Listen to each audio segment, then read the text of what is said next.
नमस्कार, आप देख रहे हैं प्रदेश का नंबर 1 और सबसे भरोसेमंद news channel India news Haryana और मैं हूं आपके साथ आयुष चित्रांश। शुक्रवार से हरियाणा विधानसभा का शीतकालीन सत्र शुरू होने वाला है। 22 दिसंबर तक शीतकालीन सत्र की कार्रवाई चलेगी। 4 दिन की इस कार्रवाई में 6 बिल पेश होंगे, जिसमें 200 से ज्यादा विधायकों के सवालों पर चर्चा होगी और 33 कॉल अटेंशन मोशन और एक प्राइवेट मेंबर बिल भी मिला है। सत्र को लेकर के सरकार तो तैयार है, तो फिर सत्र से पहले कांग्रेस विधायक दल की एक बैठक भी होगी, जिसमें सरकार को घेरने की रणनीति पर चर्चा होगी। तो आंदोलन भले ही स्थगित हो गया हो, लेकिन सदन में किसानों के मुद्दे की गूंज सुनाई दे सकती है। दरअसल तोशाम से कांग्रेस विधायक किरण चौधरी की तरफ से प्राइवेट मेंबर बिल मिला है। आपको बता दें कि एमएसपी के मुद्दे पर यह बिल है, लेकिन पेश होगा या फिर नहीं, यह बाद में साफ होगा। इसके अलावा एचपीएससी भर्ती के मामले पर भी विपक्ष सरकार को घेर सकता है। तो ये वो तमाम मुद्दे हैं जिस पर सरकार को घेरने की विपक्ष ने रणनीति बनाई है। लेकिन इस बार का विधानसभा का सत्र कितना हंगामेदार रहने वाला है, आज हम करेंगे इसी पर बड़ी बहस। टेंटेटिव सरकार की तरफ से जो कार्यक्रम आया था वो 17 तारीख से 21 तारीख तक था। 18-19 की छुट्टी थी, 3 दिन का था। लेकिन बिजनेस एडवाइजरी कमेटी की मीटिंग में ये तय किया कि अब ये सत्र 22 तारीख तक चलेगा और जो भी बिजनेस हमारे पास आया है अभी तक लगभग 170 स्टार्ड क्वेश्चन है, 165 के करीब जो है वो अनस्टार्ड है और 33 कॉल अटेंशन मोशन जो आए, 2 एडजर्नमेंट मोशन है, 1 प्राइवेट मेंबर बिल है और 6 सरकारी जो बिल हैं वो अभी तक हमारे पास आए। Haryana private university amendment bill आया है 2021। Haryana scheduled roads and controlled areas restriction of unregulated development bill 2021 आया है। पंचकुला मेट्रोपॉलिटन के बारे में मैंने बता दिया आपको। एक है the Haryana pond and waste water management authority bill 2021। The Haryana management of civic communities and infrastructure deficient areas outside municipal area special provision bill 2021 और the Haryana appropriation number 4 bill 2021। तो ये जो 6 हमारे पास बिल जो हैं वो सरकार की तरफ से आए। की बार भी विधायकों की सिटिंग जो है वो सोशल डिस्टेंसिंग को मद्देनजर रखते हुए की गई है। विधायक जो है वो सोशल डिस्टेंसिंग के हिसाब से ही बैठेंगे और जो कोरोना के सभी प्रोटोकॉल्स हैं, चाहे वो सोशल डिस्टेंसिंग है, चाहे वो मास्क है, चाहे वो सैनिटाइजेशन है या अन्य जो भी प्रोटोकॉल है, हम उन सभी प्रोटोकॉल्स का पालन करेंगे।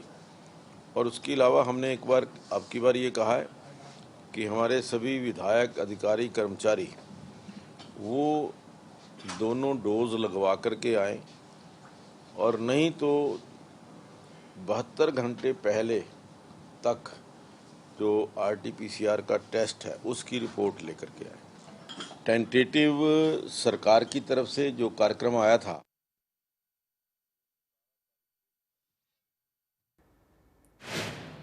तो प्राइवेट मेंबर बिल को लेकर के भी विधानसभा स्पीकर ज्ञानचंद गुप्ता ने क्या कुछ कहा, यह आपको वो भी सुनवाते हैं।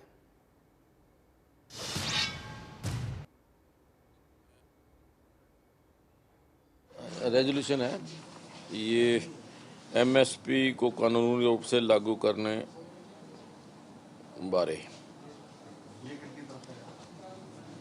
ये श्रीमती किरण चौधरी की तरफ से आया। अभी इसके ऊपर निर्णय लेना कि क्या ये आएगा, नहीं डिस्कस होगा कि नहीं होगा, या टेक्निकली या रूल्स के मुताबिक वो बिल है कि नहीं है, ये सारा इनके ऊपर फैसला किया जाना है।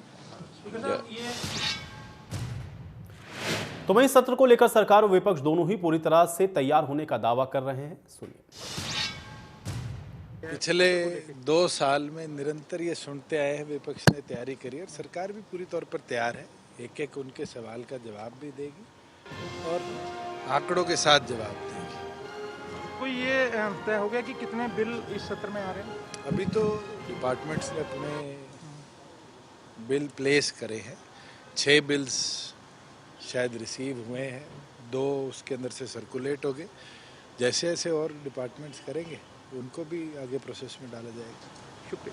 क्योंकि हम भी तैयार हैं, हम भी तैयार हैं। ऐसी बातें हैं जो आप हम भी तैयार हैं। कल फिर बुलाई हमने विधायक दल की मीटिंग 12 बजे जाने से पहले, और फिर डिस्कस करेंगे। बहुत सारे मुद्दे हैं, जैसे HPSC का है, आपका लीग का है, हर मुद्दे, कानून व्यवस्था है, और बहुत सारे मुद्दे हैं। HPSC का और MSP का सवाल है, किसानों का सवाल है, जो किसानों पे केस बनाए गए, जब कानून वापस हो गए, जिन कानूनों के खिलाफ किसान कर रहे थे।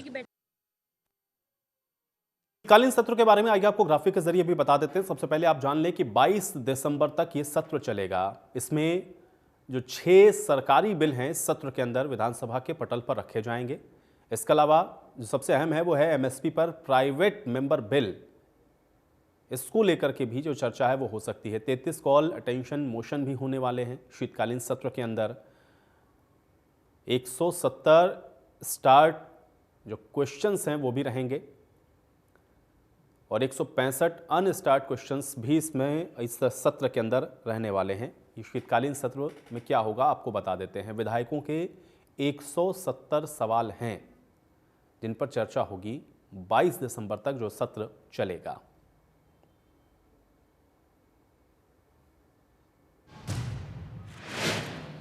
और चलिए अब आज की बड़ी बहस का सवाल है उस पर नजर डालते हैं, तो चर्चा में आगे बढ़ेंगे। आज की बड़ी बहस का पहला सवाल सबसे अहम है कि विधानसभा सत्र को लेकर के आखिर सरकार कितनी तैयार है। दूसरा सवाल यह है कि सत्र को लेकर के विपक्ष की रणनीति क्या है, और तीसरा सवाल यह है कि शीतकालीन सत्र में आखिर अहम मुद्दे वो कौन से रहने वाले हैं जो इस बार विधानसभा के अंदर आपको हावी नजर आएंगे। विधानसभा में क्या MSP पर प्राइवेट मेंबर बिल पेश होगा, सवाल ये भी अपने आप में बहुत बड़ा है। हालांकि हर बार विधानसभा की जो कार्रवाई है वो बहुत महत्वपूर्ण होती है। हर बार आप देखते हैं कि विपक्ष अपनी रणनीति बनाता है, सत्ता पक्ष की अपनी रणनीति होती है, लेकिन इस बार का ये जो शीतकालीन सत्र है वो कैसा रहने वाला है, आज इसी पर चर्चा करते हैं। तमाम मेहमान मेरे साथ जुड़ चुके हैं, उनका परिचय आपके साथ करवा देता हूं। प्रवीण अत्रे जी हमारे साथ जुड़ रहे हैं, प्रवक्ता है भारतीय जनता पार्टी के। प्रवीण अत्रे जी, बहुत स्वागत है आपका इस चर्चा में। बजरंग दास गर्ग जी हमारे साथ जुड़ रहे हैं, प्रवक्ता है कांग्रेस पार्टी के। बजरंग दास गर्ग जी, आपका भी स्वागत है इस चर्चा में। रणबीर लोहान जी हमारे साथ जुड़ रहे हैं, प्रवक्ता है नेलो के। रणबीर लोहान जी, आपका भी स्वागत है। और KC मलकानिया जी हमारे साथ जुड़े हुए हैं, वरिष्ठ पत्रकार हैं। KC मलकानिया जी, आपका भी स्वागत है। चर्चा की शुरुआत आज मैं प्रवीण अत्रे जी आपसे करना चाहूंगा, क्योंकि अभी आप सुन रहे थे भूपेंद्र सिंह हुड्डा को भी आपने सुना। किस तरह से देखते हैं इस बार के आप इस शीतकालीन सत्र को, क्योंकि भूपेंद्र सिंह हुड्डा कह रहे थे कि बहुत सारे मुद्दे हैं, लेकिन स्पेशली उन्होंने ये कहा कि एक तो ये जो MSP है इसको लेकर के, और दूसरा HPSC को लेकर के, ये 2 ऐसे अहम विषय हैं जिसको लेकर के वो सरकार को घेरने की जो रणनीति है वो बना रहे हैं। कल भी उसको लेकर के एक बैठक होगी जिसके बाद ये स्पष्ट हो जाएगा कि आखिर मुद्दे क्या रहने वाले हैं। कैसे देखते हैं और विपक्ष की इस रणनीति को, प्रवीण जी? देखिए आयुष, ऐसा है, जहां तक भूपेंद्र सिंह हुड्डा साहब का सवाल है, हुड्डा साहब को तो मैं पिछले 7 साल से सुन रहा हूं। पहले हुड्डा साहब एक विधायक के तौर पे बात करते थे, और पिछले 2 साल से हुड्डा साहब नेता विपक्ष के तौर पे बात कर रहे हैं। विधानसभा सत्र शुरू होने से पहले इस तरह के बयान हुड्डा साहब की तरफ से दिए जाते हैं, लेकिन जब विधानसभा सत्र शुरू होता है, जब मुद्दों पे चर्चा की बात आती है, तो यही हुड्डा साहब हैं जो विधानसभा से कन्नी काट जाते हैं, चाहे वॉकआउट के नाम पे, चाहे वो अपने काम के नाम पे। आपने पिछले विधानसभा सत्र में भी देखा होगा किस तरह से हुड्डा साहब कुछ विधायकों के साथ बजाय विषय पे चर्चा करते, वहां से उन्होंने वॉकआउट के नाम पे निकलने में भलाई समझी। तो जब इस तरह की परिस्थिति हो, जब विपक्ष के ऐसे हालात में हो, विपक्ष मुद्दों पे चर्चा करना चाहे, मुद्दों पे चर्चा करने से बचे, और कांग्रेस की तो ये सोच शुरू से रही है। देखिए, अगर आप हुड्डा साहब जब मुख्यमंत्री थे, वो 10 साल का कार्यकाल आप देखें और उस 10 साल में होने वाले विधानसभा सत्र को देखेंगे आयुष, तो आप पाएंगे किस तरह से कांग्रेस जब सत्ता में थी तब भी मुद्दों पे चर्चा नहीं करना चाहती थी, आज कांग्रेस विपक्ष में है तब भी मुद्दों से बचने की कोशिश करती है। उस वक्त की परिस्थिति ये थी कि विधानसभा सत्र जो है उनका टाइम होता था 1 दिन 1.5 दिन, और उसमें भी विपक्ष को नेम करके बाहर निकाल दिया जाता था। यहाँ पे इंडियन नेशनल लोकदल के प्रवक्ता बैठे हैं, वो बताएंगे उस 10 साल में कितनी बार इनके विधायकों ने विधानसभा सत्र में चर्चा की, तब आपको स्थिति स्पष्ट हो जाएगी। और जब अब कांग्रेस विपक्ष में है, अब स्थिति ये है कि हम कहते हैं कि आप आइए चर्चा कीजिए, तो ये वॉकआउट करके बाहर निकलने की कोशिश करते हैं। जब कांग्रेस का टाइम था उस वक्त और आज के समय में अगर आप विधानसभा सत्रों को देखेंगे आयुष, तो पाएंगे कि इस सरकार ने जब सत्ता में आई, एक तो विधानसभा सत्र की अवधि बढ़ाई, दूसरा नंबर ऑफ सत्र बढ़ाए। पहले 2 सत्र होते थे, इस सरकार ने 3 और फिर 4। अगर आपने देखा होगा जब से मनोहर जी का दूसरा कार्यकाल शुरू हुआ है, ज्ञानचंद गुप्ता विधानसभा अध्यक्ष बने हैं, उन्होंने तो बाकायदा एक चौथा सत्र भी विशेष सत्र के तौर पे, जब देश की 75वीं स्वतंत्रता दिवस की वर्षगांठ थी, उस विषय पे बुलाया था। और ये वो सरकार है, या यूं कहिए कि जो ज्ञानचंद गुप्ता विधानसभा अध्यक्ष, उन्होंने तो बाकायदा विधानसभा में 0 आवर का प्रचलन शुरू किया। मतलब जो 0 आवर कभी होता नहीं था, उसका प्रचलन शुरू किया, क्योंकि हम चाहते हैं जनता से जुड़े मुद्दों पे चर्चा हो, लेकिन विपक्ष उन मुद्दों से बचने की कोशिश करता है। आप कल भी देखिएगा, जब विधानसभा सत्र शुरू होगा तो आपको ये चीज देखने को मिलेगी। आज हुड्डा साहब कह रहे हैं कि साहब हम एचपीएससी के विषय पे बात करेंगे, चर्चा करेंगे। जब हुड्डा साहब इस विषय पे चर्चा करेंगे तो कहीं ना कहीं कांग्रेस को पहले तो इस बात का जवाब देना होगा कि आप अपने राजनीतिक अस्तित्व को बचाने के लिए झूठ का सहारा कब तक लोगे। क्योंकि मैं कल देख रहा था, रणदीप सुरजेवाला और कुमारी शैलजा जी एक प्रेस कॉन्फ्रेंस कर रही थी। उस प्रेस कॉन्फ्रेंस में सफेद झूठ, ये झूठ बोला जा रहा था कि पुलिस भर्ती के अंदर सरकार जो वीडियो रिकॉर्डिंग होती है, वो वीडियो रिकॉर्डिंग नहीं करवा रही। आपने भी सुनी होगी वो पीसी। इससे बड़ा सफेद झूठ नहीं बोला जा सकता। और जब कांग्रेस इस विषय पे चर्चा करेगी तो हम कांग्रेस से भी ये सवाल पूछेंगे, हुड्डा साहब से विशेष तौर पे, कि हुड्डा साहब जब आप सत्ता में थे, क्या वजह थी कि आपके समय में 11 नौकरियां कोर्ट ने रद्द की है बाकायदा? क्या वजह थी जब 2013 में आपने ड्रामा किया कि हम 45,000 नौकरियां निकाल रहे हैं, लेकिन उसके अंदर वो सारी की सारी नौकरियां कोर्ट में क्या क्यों अटक गई थी? इस सरकार की नौकरी कोर्ट ने रद्द नहीं की, जबकि हुड्डा साहब के टाइम की अगर मैं गिनती करवानी शुरू बस गर्ग साहब मैं आ रहा हूं, थोड़ा सा बस कंप्लीट हो जाए एक बार जी। तो 2006 में अगर हुड्डा साहब से हम सवाल पूछेंगे, साहब 2006 में 1983 पीटीआई आपने भर्ती किए थे, वो कोर्ट ने क्यों रद्द किए? क्यों आपने नियमों में बदलाव किया था? एक तरफ हुड्डा साहब की सरकार जो अपने समय में नौकरियों में धांधली करती थी, 2006-7 के अंदर 786 कैनाल पटवारी हुड्डा साहब को बताना पड़ेगा कोर्ट ने क्यों रद्द किए। 2011 के अंदर लोअर डिविजनल क्लर्क क्यों कोर्ट ने रद्द क्यों किए, हुड्डा साहब को बताना पड़ेगा। 2013 में 146 कंप्यूटर ऑपरेटर प्रोग्राम कोर्ट ने रद्द क्यों किए, बताना पड़ेगा। 2013 में 102 एग्रीकल्चर इंस्पेक्टर कोर्ट ने रद्द क्यों कर दिए, ये भी हुड्डा साहब को बताना पड़ेगा। हुड्डा साहब को यह भी बताना पड़ेगा कि जब आपने कच्चे कर्मचारियों को पक्का करने की पॉलिसी बनाई, वो हाई कोर्ट ने रद्द कर दी, और लगभग 4600 कर्मचारियों को 6 माह में नौकरी से निकालने की बात कह दी। तो यही सरकार थी जिन्होंने उनको समायोजित किया। ठीक है, हुड्डा साहब को यह जवाब भी देना ठीक है। चलिए, अब हुड्डा साहब को क्या बताना पड़ेगा, मुझे लगता है कि कल पूछिएगा आप लोग। गर्ग साहब अभी फिलहाल जवाब देंगे। गर्ग साहब, एक तो रणनीति क्या है, दूसरा प्रवीण जी ने बहुत लंबी चौड़ी फेरिस्त रख दी कि अगर हुड्डा साहब इन मुद्दों को उठाते हैं तो जवाब पहले उनको भी देना पड़ेगा। मैं चाह रहा हूं कि आप जवाब दें। विपक्ष का काम है सवाल करना, जवाब देना होता है सरकार के अंदर जो बैठे हैं मुख्यमंत्री जी, उनके मंत्रियों को जवाब देना होता है। जहां तक एक मुद्दे नहीं, आज अनेकों मुद्दे हरियाणा के अंदर। सबसे बड़ा मुद्दा महंगाई का देख लो आपके सामने, हर चीज महंगी, सब्जी फल महंगे, खाद्य वस्तु महंगी, जरूरत का सामान महंगा।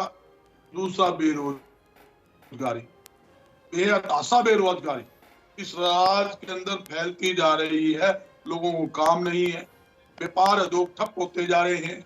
सरकार कहती है हमारे पास सरकारी नौकरी नहीं है, हम उद्योग के माध्यम से आपको युवाओं को 75% युवाओं को उद्योग के माध्यम से नौकरियां देंगे, जबकि उद्योग लगातार आपके सामने है, कम होते जा रहे हैं, ठप होते जा रहे हैं।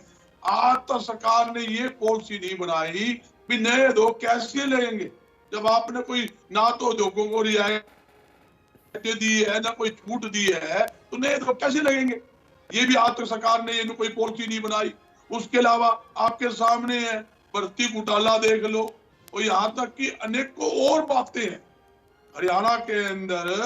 मतलब आप देखोगे कहीं भी किसी को रोजगार नहीं है, महंगाई का मुद्दा है। अच्छा किसानों का ले लो, जहां एमएसपी फसल जितनी भी है, जब एमएसपी की बात आती है, एमएसपी का मुद्दा भी विधानसभा के अंदर आएगा। जब किसान आंदोलन हुआ, किसान एक साल से ज्यादा किसान आंदोलन के अंदर 700 से ज्यादा किसानों की मौत हुई, उसके मुआवजा का मामला भी है, उसके साथ सरकारी नौकरी का भी मामला है। अनेकों मुद्दे आज हरियाणा विधानसभा के अंदर है। ये सरकार क्या है, ना तो विधानसभा में सुनती है, ना विधानसभा के बाहर सुनती है। आज एक ऐसा वर्ग बता दे जो सरकार से खुश है। किसान है, व्यापारी है, उद्योगपति है, कर्मचारी है, मजदूर है, सभी सड़कों पर। इस सरकार के सरकारी कर्मचारी, आप देखो भी कोई भी ऐसा महकमा नहीं है जो सरकार के खिलाफ सड़कों पे ना उतर रहे हो। जो सरकार अपने एम्प्लॉय को खुश नहीं कर सकती, वो जनता को कैसे खुश करेगी? ये आपके सामने है। पूरे घोटाले की सरकार है। खनन घोटाला, शराब घोटाला, धान घोटाला, सरसों घोटाला, घोटाले ही घोटाले। एक मुद्दा नहीं है। आयुधि विधानसभा के अंदर, अगर विधानसभा में विपक्ष तो को गर्ग टाइम साहब, दिया लेकिन गया, प्रवीण जी ने कहा तो कि मुद्दे तो हैं आपके पास, लेकिन जब ये कहते हैं चर्चा यस। करिए तो आप लोग तो चर्चा से भाग जाते हैं। चर्चा में आप लोग रहते नहीं हैं। वही तो आपके ऊपर आरोप लगा रहे हैं कि आप कहते भी हैं और उसके बाद भाग भी जाते हैं। जी, मैं यही तो बताना चाहता हूं, ये सरकार की दोगली पॉलिसी है। विपक्ष कोई बात कहता है तो उसकी सुनाई नहीं होती। सुनाई नहीं होती, क्या करेगा? वो अपनी बात रखेगा। बात रखेगा तो ये क्या कौन सा नहीं है खाद का मुद्दा? लोग खाद जो है थानों में बिकी, लाइनों में लग के बिकी। सर्दी के अंदर, गर्मी के अंदर सुबह 4-4 बजे लोग लाइनों में लग जाते थे, शाम तक लाइनों में लगे। उसके बाद कहते थे खाद है ही नहीं भाई। थानों के अंदर लाइन, पहली बार आपने देखा प्रदेश के हर एक थानों के अंदर लंबी लंबी लाइन लगकर ये डीएपी खाद बिकी। खादों की ब्लैक तक हुई। खेती में दवाइयां देख लो। यहाँ तक कि कभी कपड़े पे टैक्स नहीं था, चीनी पे टैक्स नहीं था, खाद पे टैक्स नहीं था, खेती में उपयोग आने दवाइयों पर टैक्स नहीं था। इस सरकार ने उन पर टैक्स लगा दिया। ये आपके सामने है। 1 अप्रैल 2022 को जहाँ जीएसटी उन्हें कपड़े पर नहीं था 5% लगाया, ये वो 12% लगाने जा रहे हैं। तो अनेकों ऐसे मुद्दे हैं जिसके ऊपर अगर विपक्ष को समय मिला तो इनको नहीं गर्ग साहब, हम भी उम्मीद करते हैं और हम लोग भी देखेंगे। हम लोग देखेंगे विधानसभा की कार्रवाई भी देखेंगे और ये भी देखेंगे कि कितना मुद्दा आपको बोलने के लिए मौका दिया गया और किन मुद्दों को आपने उठाया। लोहान साहब, चूंकि विपक्ष के तौर पर तो अब हम लोग जो हरियाणा में देखते हैं तो चूंकि कांग्रेस पार्टी है, क्या आपको लग रहा है कि इतने मुद्दे होने के बाद भी जो इंटेंसिटी होनी चाहिए मुद्दों को उठाने की, उसमें कहीं विपक्ष आपको चूकता हुआ नजर आता है? और फिर निर्णयों को भी इन सबके बीच में आप कैसे आंकेंगे? लोहान साहब, आपका रिएक्शन चाहूंगा।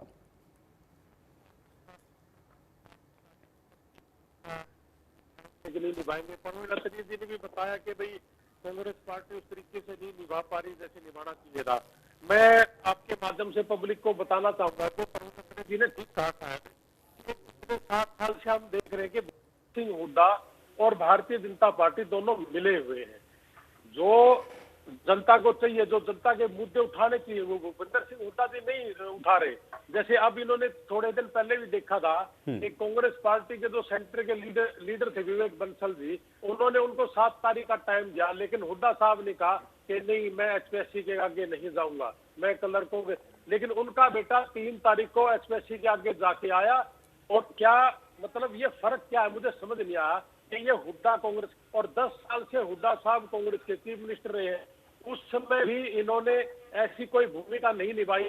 जैसे इन्होंने बताया कि वे बहुत से ऐसे पेपर रद्द हुए हैं। और आज भारतीय जनता पार्टी के समय में भी पिछले 7 साल से मैं आपको बताना चाहूंगा कि 24 बार पेपर लीक हुआ है और 28 बार पेपर रद्द हुआ है। और जहां 250-300 किलोमीटर बच्चों की जो परेड रखी है, आप देख रहे हो रात को 2-2 बजे लड़कियां जाती है और रात के 2-2 बजे ही आ रही है। क्या कहाँ फरीदाबाद है, कहाँ पलवल, वहां पेपर दे रहे फतेहाबाद सिरसा के बच्चे। तो ये व्यवस्था मुझे लगती है ठीक है।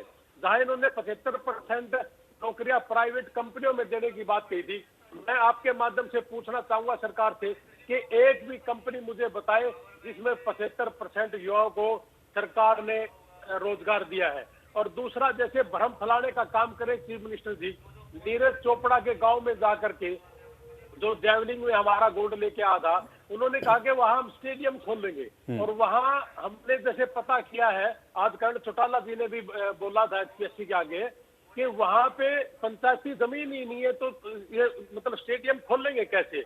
आज जैसे हमारे अत्रे जी ने कहा कि हमारे टाइम में किसी भी तरह की कोई धांधली नहीं हुई।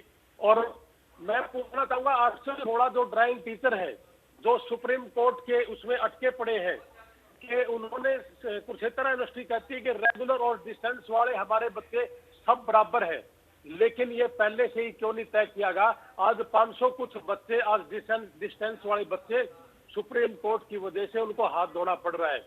मैं पूछना चाहूंगा सरकार जी से कि जो भारतीय जनता पार्टी का मैनिफेस्टो था 7 साल पहले, वो कह रहे थे कि हम पहली कलम में, मैंने खुद भारतीय जनता पार्टी में था उस समय में, मैं खुद सुनता था कि ये कहते थे कि हम पहली ही कलम में आके 11,000 जो गेस्ट टीचर उनको पक्का करेंगे, लेकिन आज तक भी वो गेस्ट टीचर यूं के यूं पड़े हैं और वोकेशनल टीचर 24-25 दिन से धरने पे बैठे हैं।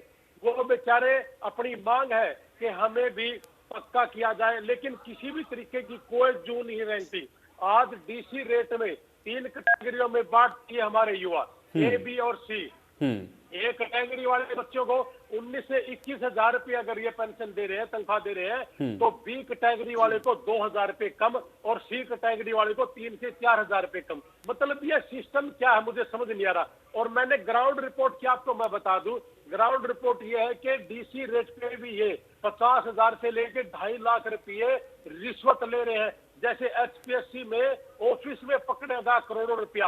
आज पूरा प्रदेश पूछना चाहता है कि ये इस तरह की। चलिए लोहान साहब, इसीलिए मुझे लगता है कि ये जो मुद्दे हैं सड़क के साथ साथ कम से कम विधानसभा में भी इनकी गूंज होनी चाहिए, अगर इस तरीके के रिपोर्ट्स आप लोगों के पास हैं तो।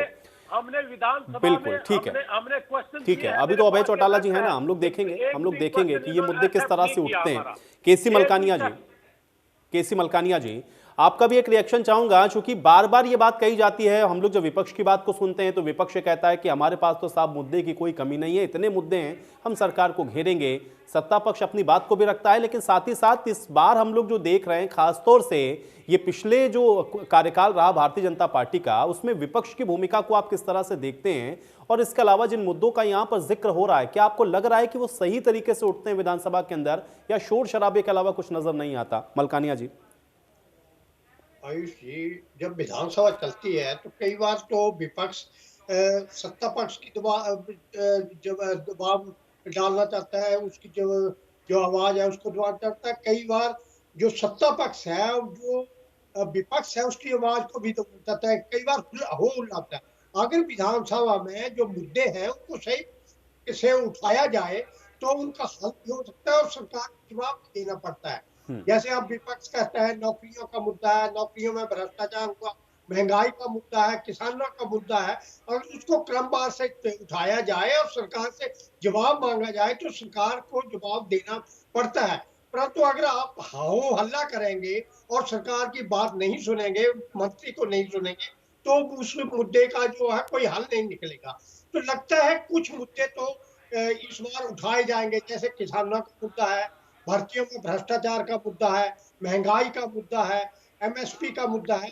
तो ये मुद्दे उठाए जाएंगे और सरकार को इन मुद्दों पर जवाब देना पड़े। और सरकार को चाहिए जो मुद्दे विपक्ष उठाता है, जायज मुद्दे हैं, उनका जवाब दो, जो जनता के पास जा सके कि सरकार इन मुद्दों पर क्या करना चाहती है।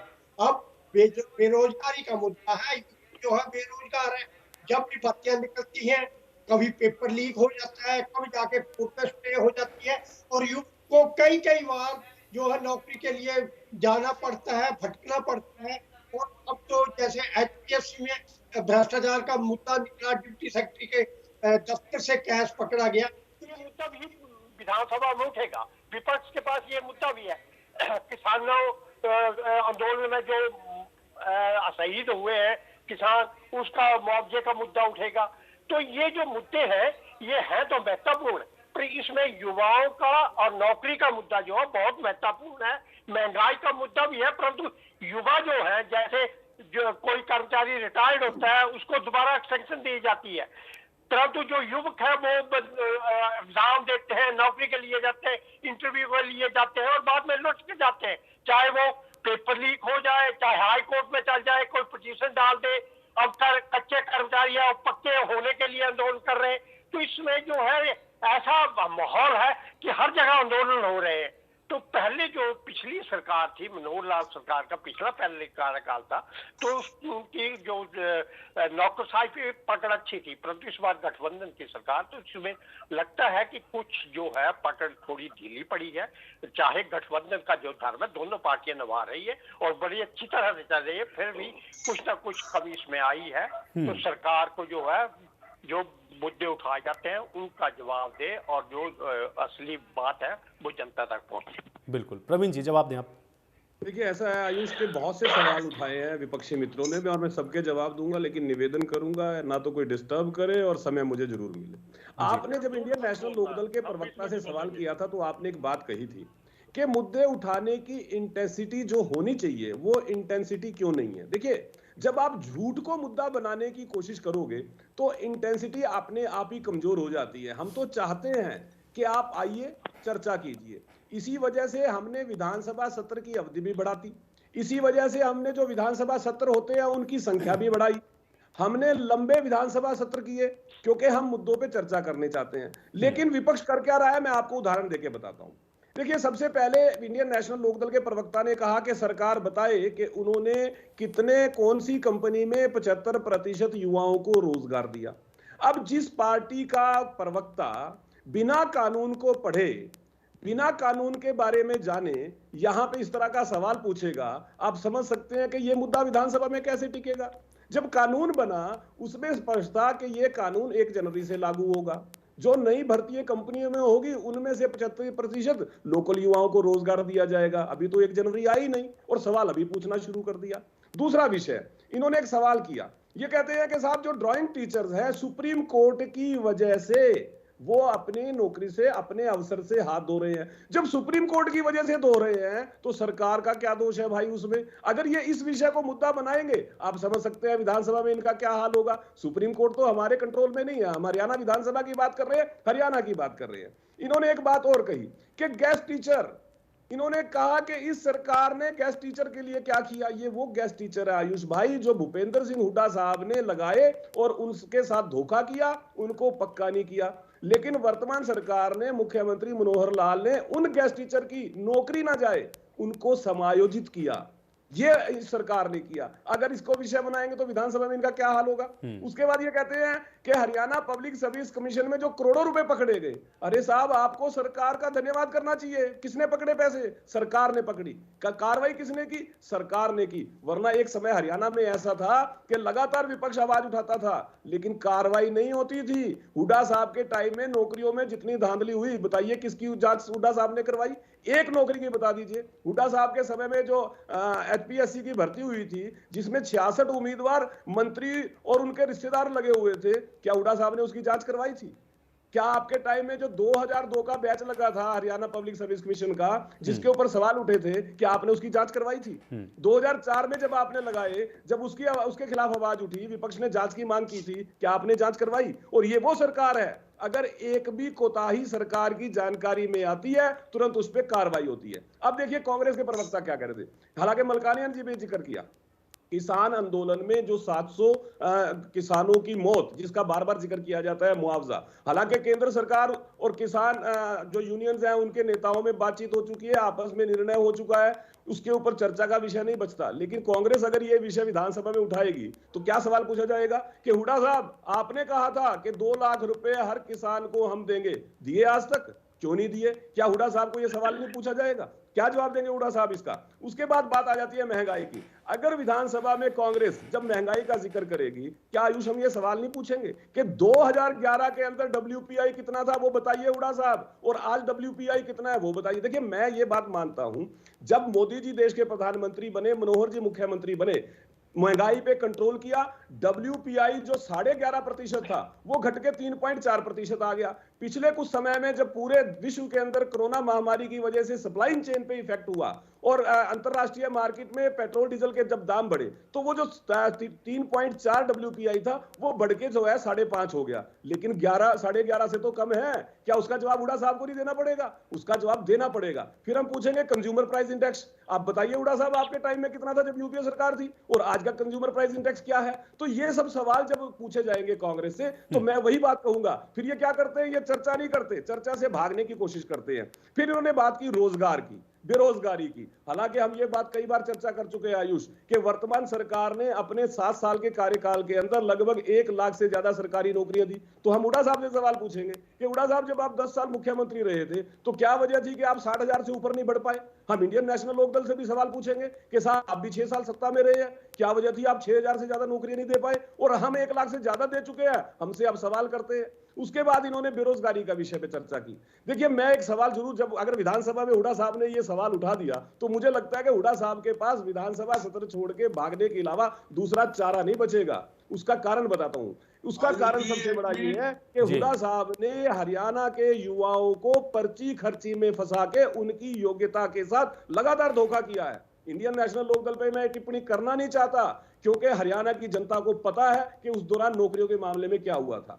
अब जो सबसे बड़ी बात, किसानों के विषय में जब चर्चा की, जब अगर हुड्डा साहब जिस वक्त ये चर्चा करेंगे या कांग्रेस ये चर्चा करेगी, आयुष, हमारा पहला सवाल ये होगा कि हुड्डा साहब, आपके टाइम में आपदा प्रबंधन में किसान को जो मुआवजा दिया जाता था प्रति एकड़, वो मात्र 5400 रुपए प्रति एकड़ था। वर्तमान सरकार कितना दे रही है? 15,000 रुपए प्रति एकड़।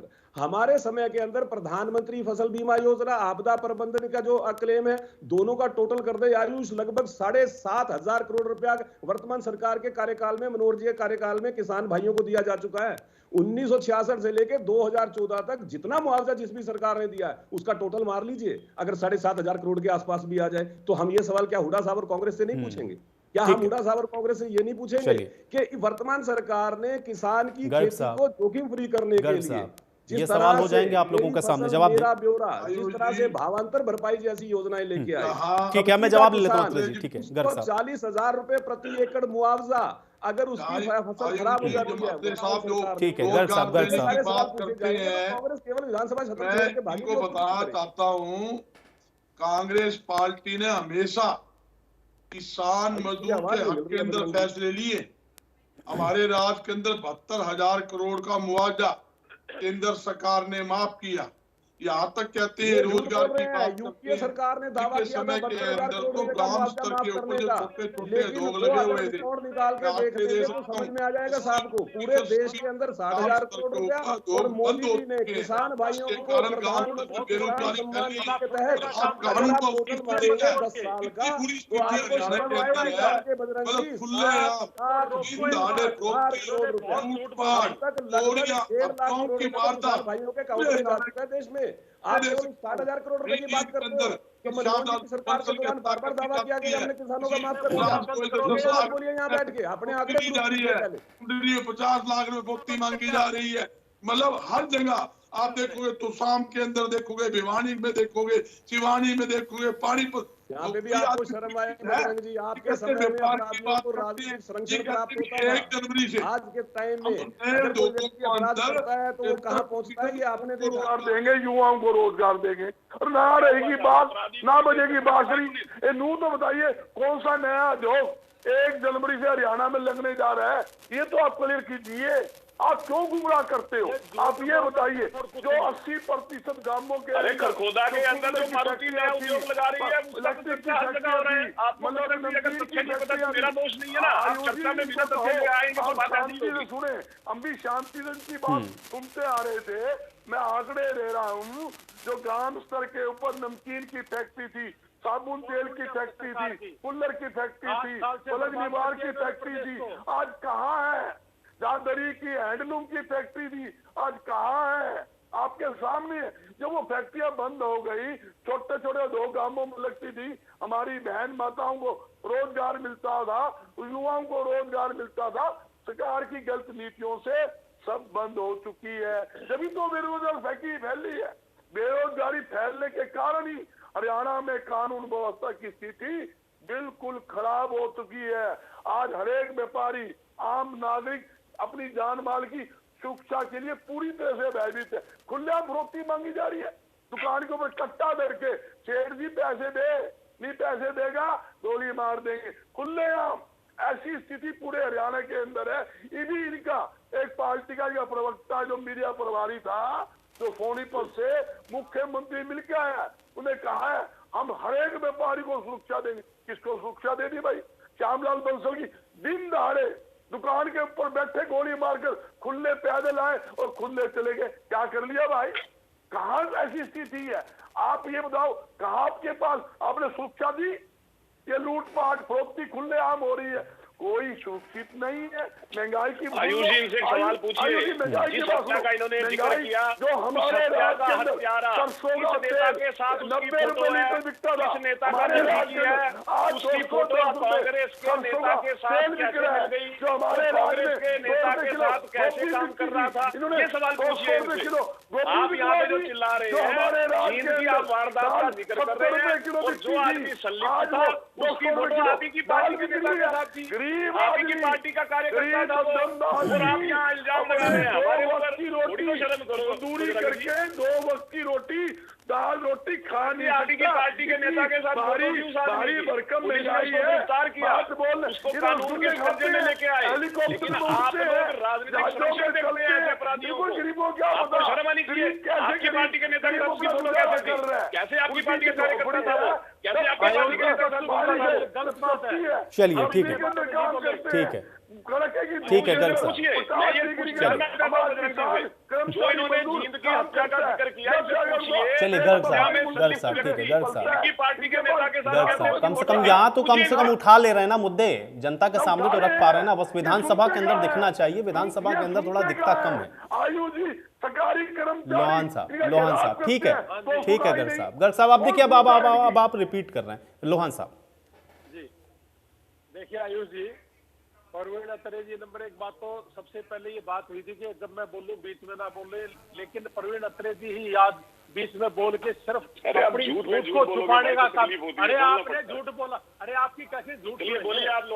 आपने जितना झूठ बोल दिया, हम कैसे सुनेंगे आपकी बात? जैसे अभी इन्होंने कहा कि विधानसभा में आप कैसे क्वेश्चन करोगे, आपको तो इन चीजों का पता ही नहीं है। मेरी आधे से ज्यादा बातों का तो बजरंग जी ने ही जवाब दे दिया कि आप 1 जनवरी से लागू करेंगे, 75% रोजगार देंगे। आपने बिल्कुल ठीक कहा बजरंग जी ने कि जो कोई लगाया ही नहीं उद्योग, आप कह रहे हो कि हम खरखोदा में लगा रहे हैं। खरखोदा में 10 साल के बाद लगेगा क्या?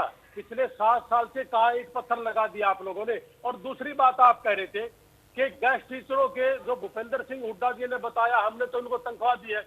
आपके मैनिफेस्टो में, मैं उस समय बीजेपी में था, आप मेरी सीट पे थे, नल्लो में थे, उस समय इन लोगों ने मंत्री बने थे, इनका खुद अपनी जनसभा के अंदर ये था वक्त हुए कि हम पहली कलम से सबसे पहले गेस्ट टीचरों को पक्का करेंगे। और दूसरी बात, जो आपके ड्राइंग टीचर की बात कर रहे हो, डिस्टेंस वाले और जो रेगुलर है, उनके बीच की जो खाई है, हमारे कुरुक्षेत्र यूनिवर्सिटी से बच्चों ने क्लियर किया है, डिस्टेंस वालों ने भी और रेगुलर वालों ने। उन 816 ड्राइंग टीचरों के ऊपर तलवार लटकी, उनका क्या कसूर था? आप लोगों ने उनके इंटरव्यू भी लिए हैं। और मैं आपसे पूछना चाहूंगा कि आज आपने लॉ एंड ऑर्डर, जो आपने बजरंग दास जी जो कह रहे हैं कि 6-7 बलात्कार, 6-7 हत्याएं दिल्ली की है, और आज 7 साल में इस कदर है कि शाम के टाइम आदमी जाते हुए डरता है। आज आपके पूरे हरियाणा के अंदर भय का माहौल है। आप भावांतर योजना की बात करके झूठ बोलने की बात कह रहे थे। भावांतर योजना के तहत जब टमाटर उगता है तो 1 रुपया किलो बिकता है। किसी भी किसान का आपने भावांतर योजना के तहत कोई आलू का या कोई प्याज का कोई भावांतर नहीं किया। आज वही जो व्यापारी लोग हैं, इकट्ठा करके उनको आज 120 रुपए 100 रुपए किलो बेचने का काम कर रहे हैं। किसान के ऊपर, पीठ के ऊपर छुरा घोपने का काम करें। और तीसरी बात कि विधानसभा में अगर विपक्ष का काम करते हैं तो केवल मात्र अभय सिंह चौटाला जी करते हैं। और ये कितने कॉलिंग अटेंशन मोशन के तहत इतने क्वेश्चन है, लेकिन एक भी एक्सेप्ट नहीं किया।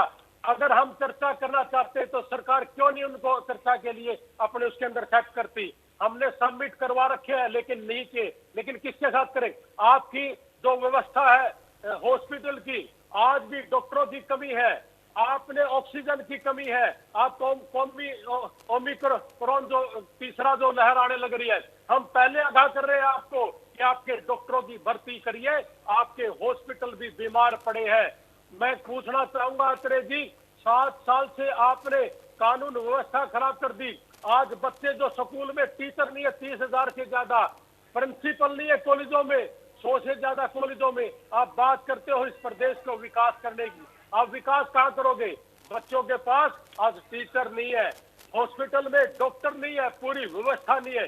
और फिर झूठ बोल के आप कह रहे हो कि हमने 1 जनवरी से कानून लागू करेंगे। अरे 1 जनवरी से लागू कैसे करोगे कानून? ठीक है, चलिए लोहान साहब, अब मेरे पास समय नहीं, आप लोगों की इन्हीं चर्चा को मैं यहीं पर समाप्त करूंगा, इन बातों को इन सबके बीच में। लेकिन सवाल इसी बात का है कि जो बात यहाँ पर उठाई जा रही है, अगर उसको विधानसभा के अंदर सही तरीके से चर्चा की जाए तो वहां पर जो तथ्य रखे जाते हैं वो डॉक्यूमेंटेड होते हैं और इसलिए वो ऑथेंटिक भी होते हैं। जरूरत इस बात की है कि विपक्ष जिन मुद्दों को यहां पर उठा रहा है उसको विधानसभा में भी सही तरीके से उठाए ताकि प्रदेश की जनता का भला हो सके। आज बड़ी बहस में मेरे साथ फिलहाल इतना है।